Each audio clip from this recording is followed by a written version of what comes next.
What is up, YouTube? Today we're going to be talking about the first Crimson Haze cards revealed, including Blood Moon Ursaluna EX. Looking at Poke Beach here, they were revealed last night in the Fukuoka Japan's Champion League stream. This set is coming out on March 22nd, I believe, in Japan, which also encompasses our May set in the West.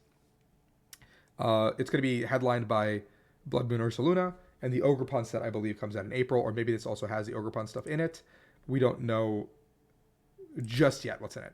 So without further ado, let's take a look at some of these new cards. Shout out to everyone who translates them. You guys are awesome. I'm doing this right now during my live stream while I'm watching the Fukuoka live stream. So shout out to everyone who's here with me. Appreciate you guys a ton. I don't stream a ton, so hang out with me on YouTube instead. If you like this content, obviously please like and subscribe. It would help out the channel a ton. So let's take a look at this menacing Blood Moon Bear. Blood Moon Bear guy has the ability to say, first off, 260 HP on a basic is kind of ridiculous. This is like stage 1 heavy hitter levels. 260 HP on a basic. The ability is Elder's Technique. This Pokemon's Blood Moon attack costs 1 cost less to use for each prize card your opponent has already taken. So ideally, this can go all the way down to 0 if they've taken 5 prizes, which is crazy. And Blood Moon does 240 and you can't attack during next turn. So it's basically just a Radiant Charizard on an EX Pokemon with a little bit less retreat cost, more HP, a better weakness is similar, I think, but this guy is a pretty big heavy hitter. So I like this card quite a bit. The Alter Art is really sick as well. Look at all the Teddy Urzas eating the honey. Munchlax is just here, you know. But I like that card quite a bit. I think that card is really, really good, really, really strong. A lot of potential. Then we have Jigglypuff EX. Jigglypuff EX has Sudden Shriek, 190 HP basic Pokemon Ancient. You may only use this attack if you go second during your first turn.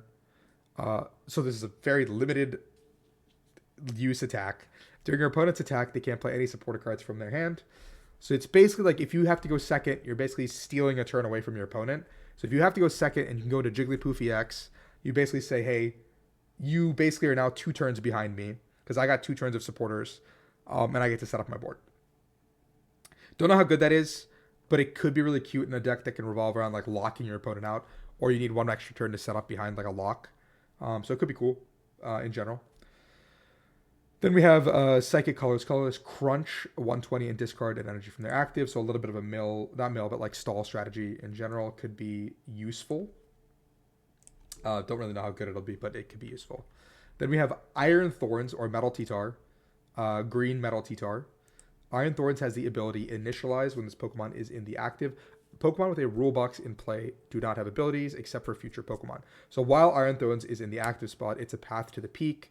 So you shut off Greninja, you shut off Lumineon, Squawkabilly, any of the ancient tag Pokemon potentially. But it's only rule box Pokemon, so you're just a pseudo path to the peak while this guy's in the active. So cards like Comfy and all those other things will still work. However, it could be a good stall strategy. That being said, Lightning Colors with Bolt Cyclone 140. Move 1 energy from this Pokemon to one of your bench Pokemon.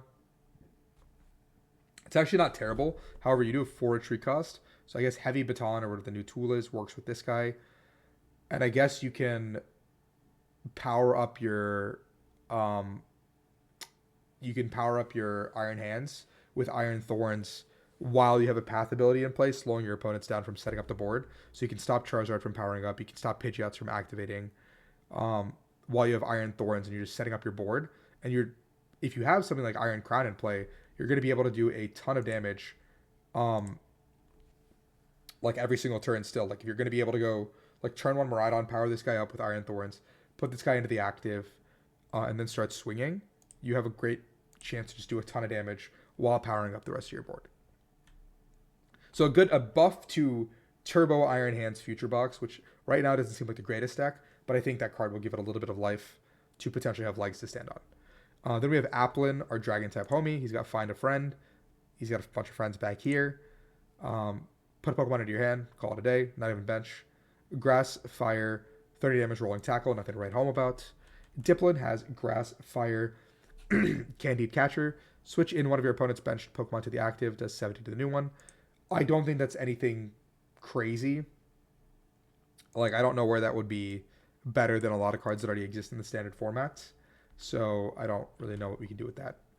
And then we have Fion, which has Beckon, put a supporter card from your discard into your hand. So you can basically just build up your hand, get ready to get rocking and rolling. Then you have Water Energy Press, 20 times the number of each energy attached to your opponent's active Pokemon. So basically just like a response KO potentially, but I don't think Fion actually can make its way into a lot of decks because there's not a ton of Pokemon that need a ton of energy to attack anymore. Now that Gardevoir is like not nearly as good, and when that happens, you don't really have legs to stand on from that point onwards. Then we have Perrin, clearly Adaman's descendant. Reveal up to 2 Pokemon from your hand, shuffle them into your deck, then search your deck for up to that many Pokemon, put them into your hand, and shuffle your deck. So basically just a put 2 back in, get 2 back. I guess this could be good in a deck that plays a lot of Pokemon, like Ancient Box or Future Box, or Toolbox decks in general.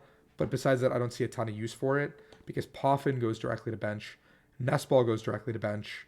So Perrin can't, you don't have a ton of cards that put Pokemon into your hand reliably for Perrin to use. Then we have Enhanced Hammer. It's back. Discard a special energy from your opponent's Pokemon. It's been quite a long time since we've seen Enhanced Hammer in the format, but I'm very glad to have it back. I don't think it changes too much, but cards like Giratina get a little bit more life. Roaring Moon gets a little bit more life because Mist Energy can't be a problem for it anymore. Then we have a new stadium, Community Center. Once per turn, if a player has played a supporter card from their hand, they may heal 10 damage from each of their Pokemon. So basically it's like budget Champions Festival. Champions Festival needed 6 in play. Community Center needs just a supporter to be played that turn. So I guess Community Center has more legs to stand on because you're almost always playing a supporter every turn. So you get to use a free heal 10. So we basically just power crept Champions Festival out of the metagame. That's crazy. We just power crept a World Championship qualification card out of the metagame, which I think is good for the game. That's actually very healthy. So we don't play these expensive cards. Then we have Caretaker. We play draw 2, and if Community Centers will play, shuffle this back into your deck. So maybe Caretaker plus Pokemon Center could be some sort of combo, but I don't know what combo is even worth playing these cards for. Like, I don't know, just a waste of space. Then we have Lucky Helmet back in the format. Lucky Helmet is being reprinted. If it's attacked in the active, you draw 2 cards, even if it's knocked out. This card was played with Gyarados back in the day that could attach multiple tools. Pretty cool card. And then last but not least, this is a banger of an A spec. Unified or unfair stamp. Sorry, it is quite unfair. You can only play this card if one of your Pokemon was knocked out during your opponent's last turn. Each player shuffles their hand into the deck. You draw 5, your opponent draws 2. So imagine turn 2 of the game, you're trying to set up, you're playing Lost Box or something silly. You take 1 Cramorant knockout, and all of a sudden you're sitting at 2 cards in hand with nothing going for you. Or you're playing Zard or something, you take 1 knockout, your opponent plays Unfair Stamp, puts this big beefy Iron Thorns in the active, and tells you to go fuck yourself. Like, this is such an insane card. I think this is for sure the best A spec that has been printed since Prime Catcher. I know that other ones have been seeing a lot of limelight, but this card, along with Prime Catcher, can slot itself into every single deck, which is what makes it so good where it is. This card's absolutely broken. I hope you guys enjoyed this video. If you enjoyed this video, please like and subscribe. We'll show off more of the new cards as they get revealed. Thank you for watching, and peace out.